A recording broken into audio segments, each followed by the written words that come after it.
प्यारे दोस्तों, शिक्षाविद प्रजापति यूट्यूब चैनल पर आपका हार्दिक स्वागत एवं अभिनंदन। क्लास 10 का टॉपिक है चौथा नंबर, जो कार्बन एवं उसके यौगिक है ना। उसमें महत्वपूर्ण जो प्रश्न है, आज हम इस वीडियो के माध्यम से हम पढ़ने वाले हैं कि सहसंयोजक बंध और आयनिक बंध, इन दोनों के अंदर क्या अंतर है। काफ़ी इम्पोर्टेंट प्रश्न है, आपको इस प्रश्न को याद करना है ना। तो आज पढ़ेंगे अपन सहसंयोजक बंध और आयनिक बंध। ओके, इन दोनों के बीच में क्या अंतर है। ओके, पहला पॉइंट आपको ध्यान रखना है कि जो सहसंयोजक बंध होता है ना, वो दुर्बल आकर्षण बल होता है। ठीक है, जो सहसंयोजक बंध होता है वो कैसा होता है, दुर्बल आकर्षण बल होता है। दुर्बल आकर्षण बल के द्वारा बंधे हुए रहते हैं, जबकि जो आयनिक बंध होता है वो मजबूत अंतर आयनिक आकर्षण बल के द्वारा बंधे हुए होते हैं।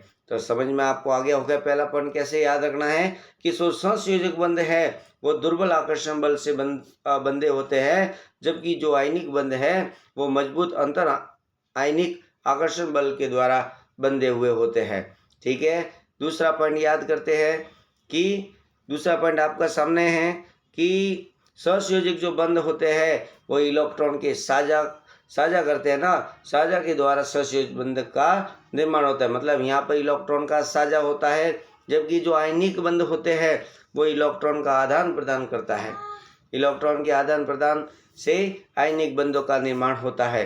तीसरा पॉइंट अपन पढ़े कि जो सहसंयोजक बंध होते हैं वो अधिकतर कार्बनिक यौगिक विद्युत के कुचालक होते हैं। ठीक है, कुचालक होते हैं, जबकि आयनिक जो बंध होते हैं वो विद्युत के चालक होते हैं। लेकिन ध्यान रखना कि आयनिक बंध विद्युत के चालक किस अवस्था में होते हैं, गलित अवस्था के अंदर होते हैं। चौथा पॉइंट याद करें कि जो सहसंयोजक बंध होते हैं वो तुलनात्मक रूप से अगर देखा जाए तो इनका गलनांक जो क्वथनांक होता है वो क्या होता है, कम होता है। जबकि आयनिक यौगिकों के बारे में बात करें तो इनका उच्च गलनांक और उच्च क्वथनांक होता है। ठीक है, आई होप कि आपको समझ में आ गया होगा। पुनः एक बार अपन देख लेते हैं। जो सहसंयोजक बंध है वो दुर्बल आकर्षण बल होता है। सहसंयोजक बंध में इलेक्ट्रॉन का साझे के द्वारा बंध का निर्माण होता है।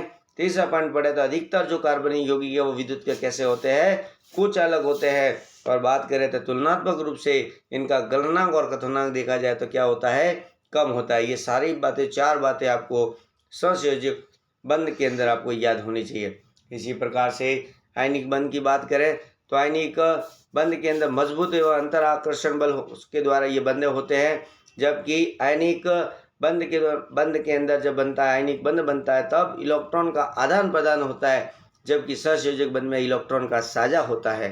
ठीक है, तीसरा पॉइंट है आयनिक यौगिकों के बारे में। ये विद्युत के चालक होते हैं, और चालक कैसे होते हैं, गलित अवस्था में, ठोस अवस्था में आयनिक यौगिक भी विद्युत के क्या होते हैं, कुचालक होते हैं। लेकिन गलित अवस्था के अंदर देखा जाए तो विद्युत के वो कैसे होते हैं, चालक होते हैं, अर्थात सुचालक होते हैं।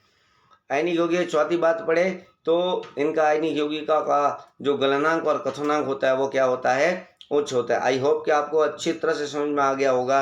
एक बार पुनः आपको बता देता हूँ कि जो सहसंयोजक बंध है वो दुर्बल आकर्षण बल होता है, इलेक्ट्रॉन का साझा होता है, और अधिकतर जो कार्बनिक यौगिक बने होते हैं वो विद्युत के कुचालक होते हैं। और चौथी बात तुलनात्मक रूप से बात बताए तो तुलनात्मक रूप से अगर अपन करें तो उनका गलनांक और क्वथनांक क्या होता है, कम होता है। ठीक है, जबकि आयनिक बंध के अंदर मजबूत अंतराल आयनिक आकर्षण बल द्वारा बंधे होते हैं, इलेक्ट्रॉन का आदान प्रदान होता है।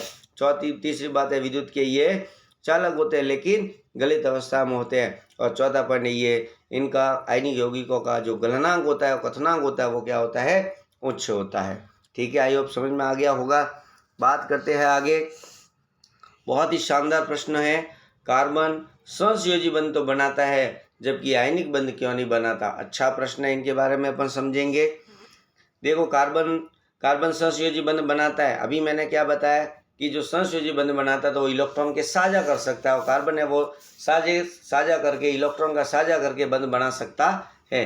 लेकिन अगर कार्बन की बात करें, जबकि आयनिक बंध की अगर बात करें तो वो आयनिक बंध नहीं बनाता। क्यों नहीं बनाता, देखते हैं। देखिए, कार्बन की संयोजकता हम जानते हैं। कार्बन की संयोजकता कितनी होती है, 4 होती है ना।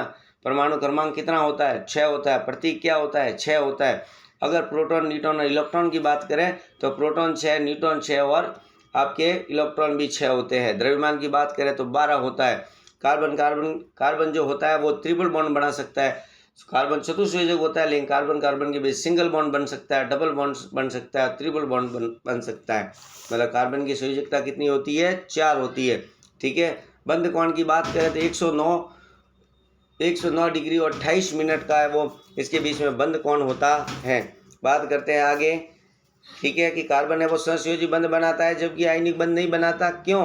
क्योंकि कार्बन की संयोजकता, हम जानते हैं कि कार्बन की संयोजकता कितनी होती है? 4 होती है। और आयनिक बंध बनाने के लिए, और आयनिक बंध में अभी पढ़ा कि आयनिक बंध कब बनता है? इलेक्ट्रॉन के आदान प्रदान से बनता है ना। लेकिन सहसंयोजक बंध जो होता है वो इलेक्ट्रॉन के साझे से बनता है। ये बात विशेष आपको याद रखनी है।